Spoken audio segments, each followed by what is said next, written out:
Perbedaan yang paling jelas mengenai kejadian kelahiran Isa Al-Masih di dalam Injil, dengan nabi atau manusia lain adalah bahwa Isa Al-Masih atau Yesus Kristus tidak lahir secara pasif, melainkan lahir ke dunia secara aktif.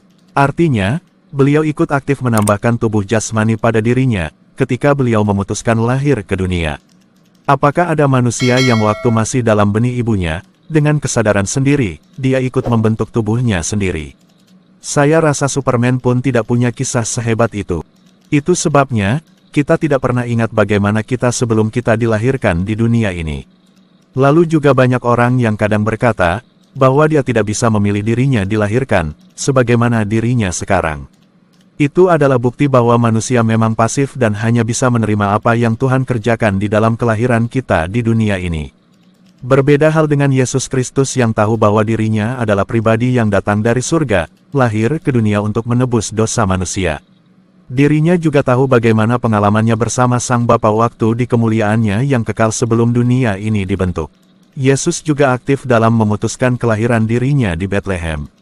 Dengan kesadaran penuh, beliau bersama Bapa di sorga sudah sepakat tentang di mana dan untuk apa beliau dilahirkan ke dunia. Jadi bukan seperti nabi lain, yang harus nerimo saja dilahirkan dan diutus di negara manapun yang Allah inginkan. Yohanes yang menjadi saksi hidup, mengatakan, Kai ho logos sarx egeneto.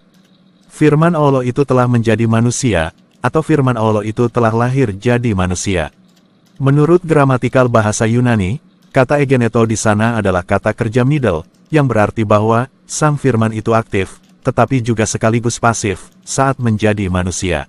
Sehingga, dapat disimpulkan, firman Allah itu menjadi sebuah jasmani dengan cara dirinya sendiri yang menjadikan dirinya sendiri.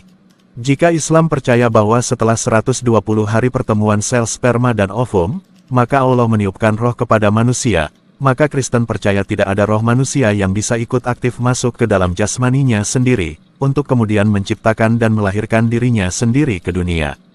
Jika roh manusia sudah ada di alam roh, sebelum jasmaninya terbentuk, maka artinya manusia itu sudah ada sebelum dia lahir ke dunia, dan itu artinya manusia ikut aktif di dalam menciptakan kehidupan dirinya sendiri di alam dunia. Sebaliknya, Kristen percaya bahwa roh manusia itu memang telah diwariskan dari penciptaan Adam dahulu, melalui proses biologis.